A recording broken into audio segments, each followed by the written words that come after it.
बिस्मिल्लाहिर्रहमानिर्रहीम।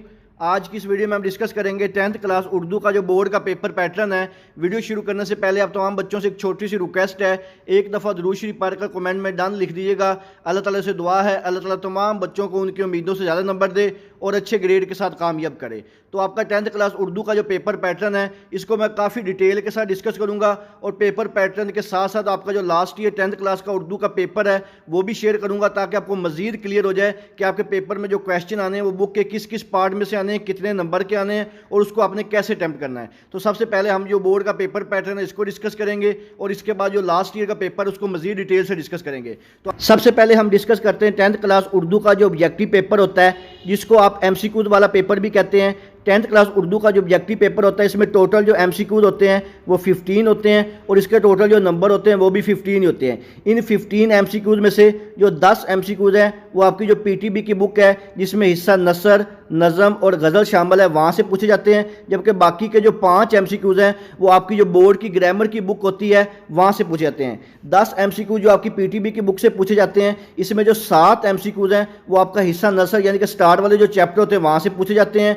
2 MCQ आपका हिस्सा नज़म में से पूछे जाते हैं और 1 MCQ जो आपका हिस्सा गज़ल होता है वहाँ से पूछे जाते हैं। यानी कि ये 10 जो MCQ हैं ये आपकी PTB की बुक से पूछे जाते हैं और जो 5 MCQ हैं जो आपकी बोर्ड की ग्रामर से पूछे जाते हैं, इन 5 में से जो 3 MCQs हैं वो आपके एराब लगाए के मुताल्लिक़ होते हैं और जबकि बाकी के जो 2 MCQs हैं वो दुरुस्त लफ्ज़ के मुताल्लिक़ होते हैं। यानी कि जो दुरुस्त लफ्ज़ है इसमें वो ग्रामर के लिहाज से भी पूछ सकता है और जो बाकी के 3 MCQs हैं इनके ऊपर आपने एराब लगाना होता है, दुरुस्त अरबी की जो ज़बर ज़ेर पेश वगैरह जज़म वो लगानी होती है और इसके जो टोटल नंबर होते हैं ग्रामर में से जो पूछे थे 5 होते हैं और जो PTB की बुक से पूछे जाते हैं उसके 10 नंबर होते हैं। यानी कि टोटल जो आपका ऑब्जेक्टिव पेपर होता है ये 15 मार्क्स का होता है। क्वेश्चन नंबर 2 के नाम से जो सबसे पहला सवाल होता है जो कि आपने अशार की तशरीह करनी होती है। टोटल जो आपको अशार दिए जाते हैं वो 7 होते हैं। 7 में से आपने अपनी मर्जी से किसी 5 अशार की तशरीह करनी होती है। हर शेर के 2 नंबर होते हैं और ये वाला जो आपका सवाल है ये टोटल 10 नंबर का होता है। और जो अशार की तशरीह है इनकी तरतीब कुछ इस तरह से होती है कि जो आपके हिस्सा नज़म वाला शेर हिस्सा होता है उसमें आपको 4 शेर दिए जाते हैं, 4 में से आपने 3 की तशरीह करनी होती है। जबकि जो हिस्सा गज़ल वाला हिस्सा होता है इसमें आपके पास टोटल 3 शेर होते हैं, 3 में से आपने 2 की तशरीह करनी होती है। यानी कि टोटल आपके पास 7 होते हैं, 7 में से आपने 5 की तशरीह करनी होती है और ये वाला जो आपका सवाल है ये 10 नंबर का होता है। इसके बाद हम देखते हैं आपका जो नेक्स्ट क्वेश्चन होता है उर्दू के पेपर में, जो कि पैराग्राफ की सियाको सबाक के लिहाज से आपने तशरीह भी करनी होती है और इनके मायने भी बताने होते हैं। तो आपको टोटल जो पैराग्राफ है वो 2 दिए जाते हैं, इन दोनों की आपने तशरीह करनी होती है। हर के 5 नंबर होते हैं। टोटल ये वाला जो हिस्सा होता है आपका 10 नंबर का होता है। इसमें किस तरह तरतीब होती है कि जो आपका पहला पैराग्राफ होता है जो आपको तशरीह के लिए दिया जाता है, ये आपकी जो बुक है उसका जो निसफ असबाक यानी कि जो हाफ असबाक हैं सबक हैं उनमें से दिया जाता है और जबकि जो इसका दूसरा पैराग्राफ होता है वो आपके जो नेक्स्ट अगले जो हाफ होते हैं वहाँ से दिया जाता है। और इनकी तरतीब कुछ इस तरह से होती है कि आपका जो मुसन्नफ़ का आपने नाम लिखना होता है आधा नंबर उसका होता है, सबक का जो अनवान देना होता है आधा नंबर उसका होता है, जिन अल्फाज को अंडरलाइन किया होता है उनके अपने मायने लिखने होते हैं। टोटल 4 होते हैं, हर मायने का आधा नंबर होता है, यानी कि टोटल जो अल्फाज मायने होते हैं 2 नंबर के होते हैं और जो आपने पैराग्राफ की तशरीह करनी होती है इसके 5 नंबर होते हैं। तो इस तरह ये आपका जो सबाक की तशरीह है इसकी तरतीब कुछ इस तरह से होती है। इसके बाद नेक्स्ट जो आपका क्वेश्चन होता है जिसमें आपने सवालों के जवाब देने होते हैं। सवालों के जवाब में टोटल आपके पास जो क्वेश्चन होते हैं वो 8 होते हैं। 8 में से आपने अपनी मर्जी से कोई से 5 सवालों के जवाब देने होते हैं। हर सवाल के 2 नंबर होते हैं और ये वाला जो आपका क्वेश्चन है ये आपका 10 नंबर का होता है। और जो आपके क्वेश्चन है इनकी तरतीब कुछ इस तरह से होती है कि जो आपका हिस्सा नसर वाला सवाब हिस्सा नसर वाला जो पार्ट होता है, स्टार्ट वाला जो असबाक दिए होते हैं, इसमें टोटल जो आपको सवाल दिए जाते हैं वो 5 होते हैं और जो हिस्सा नज़म होती हैं इसमें से 2 सवाल आते हैं और जो हिस्सा गज़ल वाला होता है इसमें से 1 सवाल होता है। यानी कि टोटल ये 8 सवाल होते हैं, 8 में से आपने 5 करने होते हैं। अगर आप हिस्सा नसर वाले जो आपके स्टार्ट वाले चैप्टर हैं सिर्फ इन्हीं के सवालों के जवाब करके चले जाएं जो एक्सरसाइज में दिए होते हैं तो आपके ये वाले जो 5 सवाल है ये अटैम्प्ट हो जाएंगे, यानी कि 10 नंबर का पेपर आपका कन्फर्म हो जाएगा। इसके बाद नेक्स्ट आपका जो क्वेश्चन होता है वो सबक का खुलासा होता है। टोटल आपको जो सबक के खुलासे दिए जाते हैं वो 2 होते हैं, 2 में से आपने 1 के ऊपर सबक का खुलासा लिखना होता है और ये वाला जो नंबर होते हैं सबक के खुलासे के इसके 5 नंबर होते हैं। ये वाले जो 2 आपके पेपर में सबक के खुलासे आते हैं, एक जो खुलासा आता है वो आपकी बुक के जो सबक के हाफ चैप्टर हैं उनमें से पूछा जाता है, जबकि जो दूसरा होता है वो नेक्स्ट अगले जो हाफ चैप्टर होते हैं वहाँ से पूछा जाता होता है। इसके बाद नेक्स्ट आपका जो क्वेश्चन होता है मजमून के नाम से होता है। मजमून वाला जो हिस्सा होता है इसमें टोटल जो आपके पास पूछे जाते हैं 3 मजमून होते हैं। 3 में से आपने किसी एक अनवान के ऊपर ऐसे लिखना होता है और टोटल इसके जो नंबर होते हैं वो 15 होते हैं। यानी कि आपके पास जो 3 ऐसे होते हैं, इन तीनों में से आपने किसी एक ऐसे के ऊपर कम से कम 3 से 4 पेजेस का मजमून लिखना होता है और इसके जो टोटल नंबर होते हैं ये 5 होते हैं। और ये जो आपकी बोर्ड की बुक की ग्रामर में ऐसे दिए हुए हैं उर्दू के, वहाँ से आते होते हैं। और जो आपके मोस्ट इंपॉर्टेंट ऐसे वो मेरे चैनल मोहम्मद वकास नवाज पे अपलोड हुए हुए हैं, आप वहाँ पे जाकर देख सकते हैं। इसके बाद नेक्स्ट आपका जो हिस्सा होता है तफहीम बारत अशार के से सवाल के जवाब देने होते हैं। यानी कि आपके पास एक पैराग्राफ लिखा होता है, उस पैराग्राफ को आपने पढ़कर नीचे जो क्वेश्चन दिए होते हैं उनके आंसर देने होते हैं। टोटल आपके पास जो सवाल होते हैं वो 5 होते हैं। इन 5 के आपने आंसर देने होते हैं। हर सवाल के 2 नंबर होते हैं और ये वाला जो आपका हिस्सा है ये टोटल 10 नंबर का होता है। और ये जो क्वेश्चन है ये भी आपकी जो बोर्ड की ग्रामर की बुक है वहाँ से दिए जाते हैं।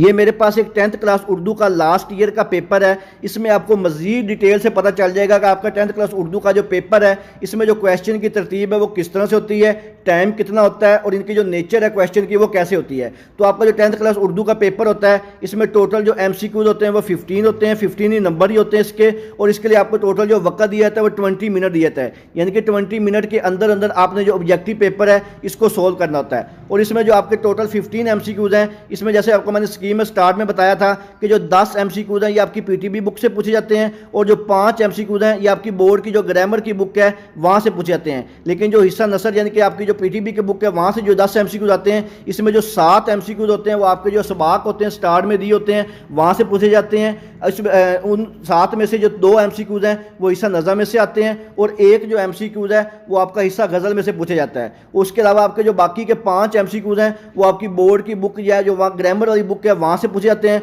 उसमें वो ग्रामर की रूह से भी पूछ सकता है, दुरुस्त तलफ़्फ़ुज़ वाला भी पूछ सकता है, ग्रामर की रूह से कुछ भी पूछ सकता है, तलफ़्फ़ुज़ लगाएं वो भी पूछ सकता है, एराब लगाएं उसके मुताबिक भी पूछ सकता है। यानी कि जो 5 MCQs हैं ये आपकी जो बोर्ड की ग्रामर की बुक है उसमें से पूछे जाएंगे और जो बाकी के 10 MCQs हैं वो आपकी जो PTB की बुक है वहाँ से पूछे जाएंगे। अब हम बात करते हैं 10th क्लास का जो सब्जेक्टिव पेपर होता है इसकी किस तरह से तरतीब होती है क्वेश्चन की और आपको कैसे इसको सोल्व करना होता है, इसकी नेचर कैसी होती है। आपका 10th क्लास उर्दू का पेपर के जो टोटल नंबर होते हैं वो 60 नंबर का पेपर होता है और इसके लिए आपको टोटल जो वक्त दिया जाता है 2 घंटे और 10 मिनट का टाइम दिया जाता है। इसमें सबसे पहला जो आपका हिस्सा अव्वल होता है इसका जो क्वेश्चन नंबर 2 होता है जिसमें आपने अशार की तशरीह करनी होती है।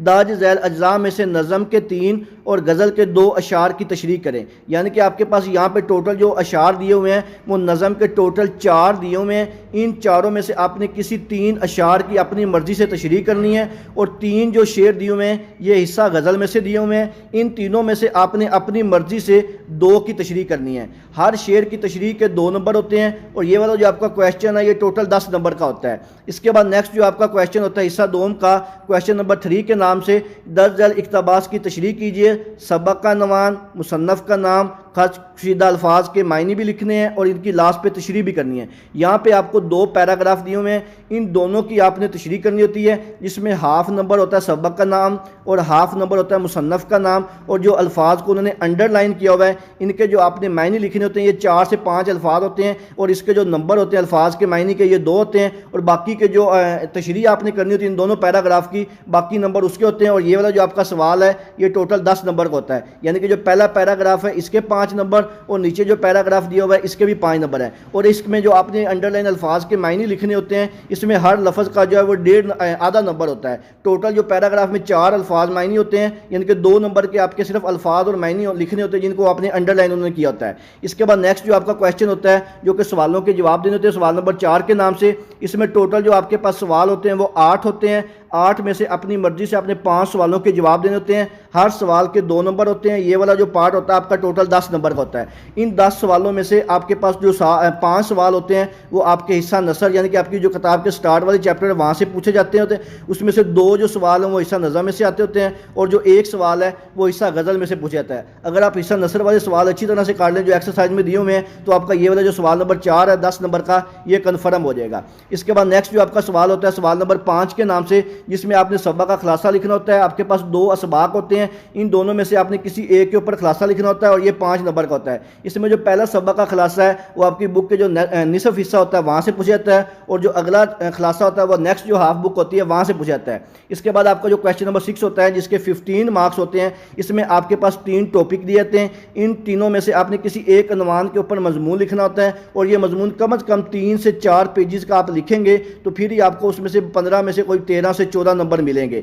अगर इससे कम लिखेंगे तो इसमें जो 15 नंबर आने के चांसेस बहुत ही कम है। इसमें आपने ज़्यादा से ज़्यादा कोटेशन, अशार और खुला खुला करके लिखना है, हेडिंग बना के लिखना है। इसमें हेडिंग बनाने से ये होता है, एक तो इंप्रेशन अच्छा पड़ता है, अगर आप उसमें कुछ लफ्ज़ों को बोल्ड कर देंगे उससे भी काफ़ी अच्छा इंप्रेशन पड़ेगा। अगर आपने हेडिंग नहीं बनानी तो उसको पैराग्राफ की शक्ल में काफ़ी डिटेल से लिखें, फिर इसमें आपको जो नंबर आने के चांसेस है वो ज़्यादा होते हैं। इसके बाद आपके पेपर का जो लास्ट क्वेश्चन होता है, क्वेश्चन नंबर 7 के लास्ट से, जो कि आपकी बोर्ड की ग्रामर से पूछा जाता है। इसमें आपके पास एक पैराग्राफ दिया होता है, इस पैराग्राफ को पढ़ के नीचे आपके पास 5 सवाल दिए होते हैं। इन 5 सवालों के आपने आंसर देने होते हैं। हर सवाल के 2 नंबर होते हैं, और ये वाला जो हिस्सा ये भी आपका 10 नंबर का होता है। ये था आपका 10th क्लास उर्दू का जो बोर्ड का पेपर पैटर्न है। इंशाअल्लाह ताला इसी पैटर्न के मुताबिक आपको जो 10th क्लास उर्दू का पेपर आएगा। इसके अलावा अगर आपके ज़हन में किसी किस्म का कोई भी सवाल हो, आप मुझसे कमेंट सेक्शन में पूछ सकते हैं। दुआओं में याद रखिएगा। जज़ाकल्लाह। अल्लाह हाफिज़।